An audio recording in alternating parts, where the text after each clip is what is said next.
Recently, I've been working on a lot of projects in the background, and today I've got a bunch of them to go through. First of which is this, my Air Mountain Cab Forward. Some of you may remember, I got this thing a long time ago, I think almost a year ago. It was a free model, which is really cool. I put Tsunami 2 in it, and it, for a little while, worked great.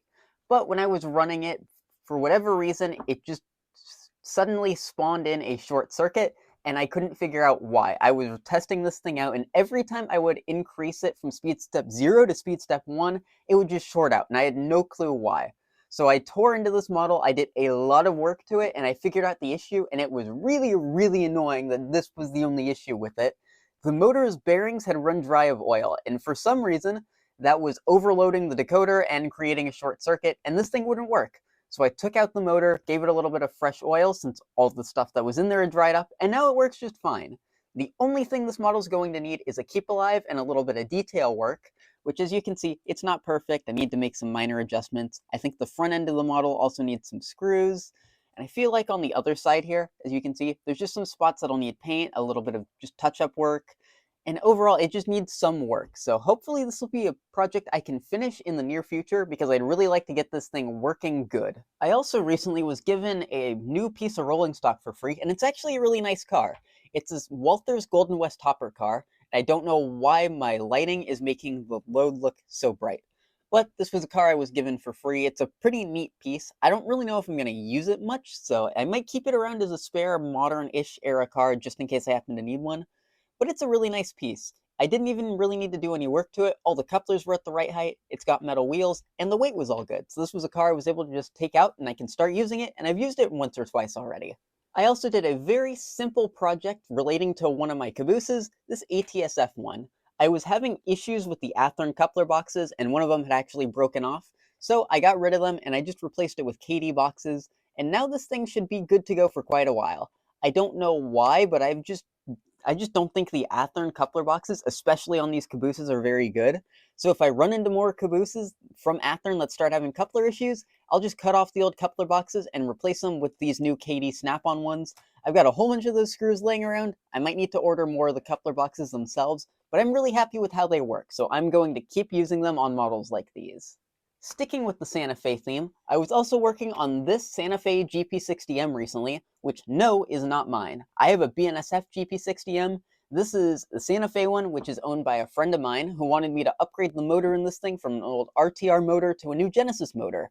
So I did that. I was actually planning on filming this, but it turned out to be a lot more work than I was expecting. I thought it would be a very, very simple job that I would just have to pop in the motor and just throw out the old one and it should be good to go. And I was wrong. For one, I had to modify the drive shafts in this thing. I have this brass tubing, which I had to use to lengthen the drive shafts just ever so slightly, and that actually worked pretty well.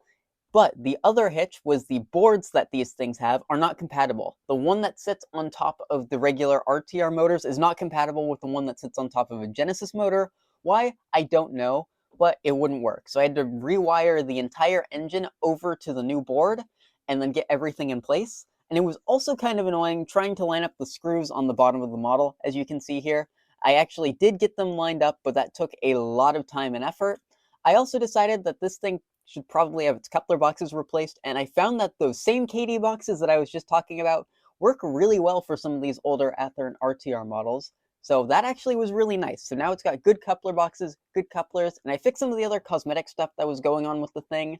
And overall, it's got a good upgraded motor, and it should be good to last a very long time. The other day, I was also digging through my bin of parts, and I actually found some passenger car lighting boards. So I went in and I lit not just one of my Union Pacific Walther's Proto cars, but two of them. Yes, I know the baggage usually wouldn't be lit, but there is actually a few components of detail in there, so I thought lighting it would just kind of be neat, so I did that. Lighting the dome car was actually really difficult. I had to cut the boards into multiple pieces to make them fit, and I think it turned out really well. I did not light the dome because there really wasn't a good way for me to do that, and it's a dome. It should just be lit by natural light. I also didn't light this one room because it seemed more like a conference room, and based on the way this car was set up, I really couldn't get any sort of light to fit in there. So I'm just going to kind of model it as a conference room, which has its light turned off, just as a kind of neat, weird feature. So it may not be the most accurate thing in the world, but I think it's a plausible story, and I'm gonna leave it that way. After I lit those cars, since I had a lot more of those lighting kits left over, and I still probably have 30 laying around since I only did the 2 cars, I wanted to try lighting my Walthers mainline Amtrak Horizons. However, there was a little bit of an issue. Most Walthers passenger cars have trucks that do pick up power at all times, and you can really easily wire in a lighting system. These Horizon cars actually don't.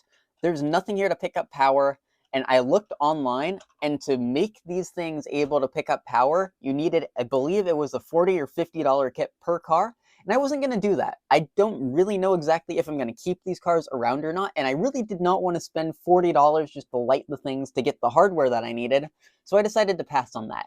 I might also be making a video on the current state of my Amtrak consist in the near future, so keep an eye out for that because I'm also going to be looking for suggestions there. But based on my current thoughts, it definitely wasn't worth it to go through and buy $40 kits for all 3 or 4 cars. And I don't even know if I'm going to keep these in the long run. So we'll have to see. I don't know what I'm going to do yet. Back to locomotives, and this was a unit that I actually talked about in the last episode of this sort of series, I guess you could call it. This is my Bachmann 70 tonner, and after my little bit of work, what I did recently is I replaced the old drive shaft that I made out of, I believe it was rubber tubing, with the actual drive shafts to go along with the new motor, and that did actually work decently until I ran into a slight issue. This worm gear popped out of place, and it was all because of the way that I mounted these trucks to begin with.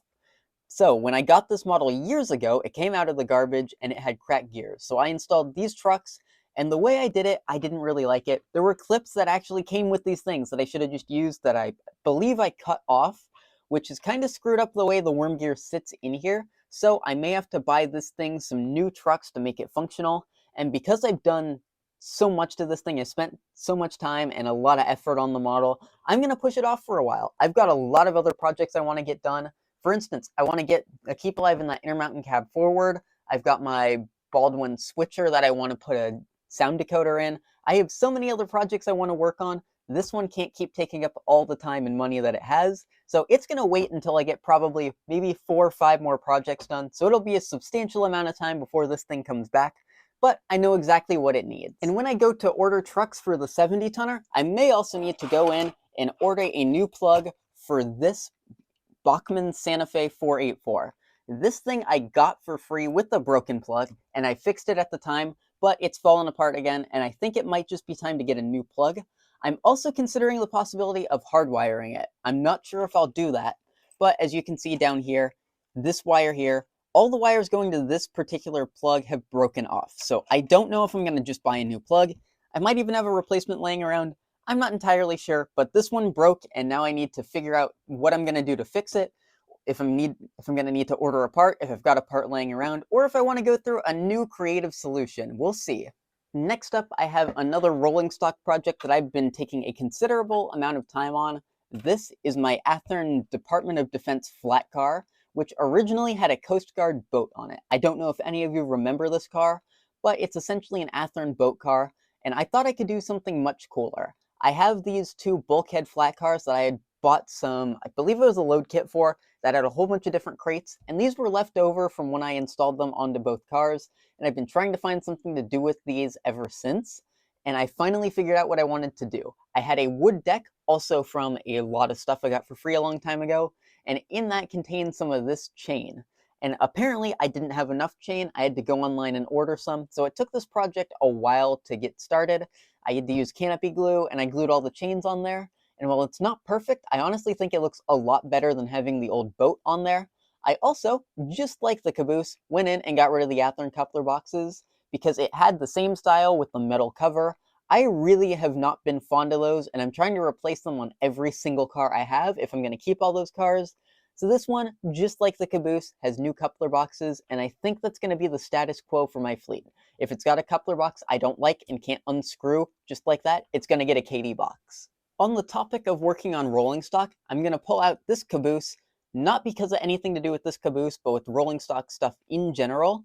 The layout that I operate on, which I guess you could technically consider a museum, that's technically what it is, wants to have me in charge of fixing up all the rolling stock the club owns. We call them club cars, even though it's not really a club, but they're club cars. So I've lately been doing a lot of work on those just off camera in my free time as well. A lot of those aren't even here right now. They're at the building. So I've been trying to make all those good. And I have this specific caboose out because we don't have a Union Pacific caboose. This is an extra Union Pacific caboose I have, and I may just be donating it so that anyone else, including myself, any other members that run on the layout, can have a Union Pacific caboose to run with. But all the work I've been doing, I've done this to a lot of rolling stock. I've organized how all the cars are set up.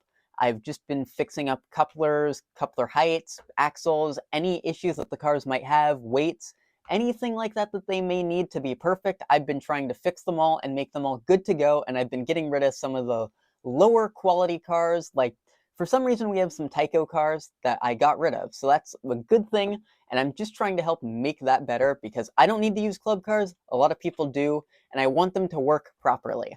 And finally, I wanted to add something to a recent video that I worked on, which were these Model Power F2s that I restored, or F3s. These are definitely not the Model Power F2s. Those are very different, but I restored those two, and I actually have more engines and models that came from my great-grandparents. That was not the only thing. There were a few other pieces as well, just 3 of them. The first of which, in similar shape to the other ones, is this Bachmann Santa Fe F9. I don't know if this one runs or not, just like the other ones, but it looks like there might be some stuff growing on this one. I don't know if it's paint that's faded or what, but this one definitely needs a good cleanup, and it'll be a fun project to work on in the near future. I've got a lot of Santa Fe F units to work on, so I might push this one down the road a little bit, but you'll see this in the near future, and it should be another fun thing to work through. I also got 2 pieces of rolling stock, one of which is this Katie car. I believe this is also a Model Power car, along with the next one I'm going to show you. This one I haven't done anything to except give it a nice little bath with some soap and water, but it's missing a door on it, which is why I haven't done much to it. It really isn't that terrible of a car, and it's kind of a cool piece, so I don't know if I have another door or something laying around. I might need to do some work. I don't even know if I'll keep this car. We'll see. But it's a kind of neat piece. And now there's another car that I also got at the same time, which I did a little bit more work to, which is this main central car, which, while it does look ridiculous, I've done quite a bit to it.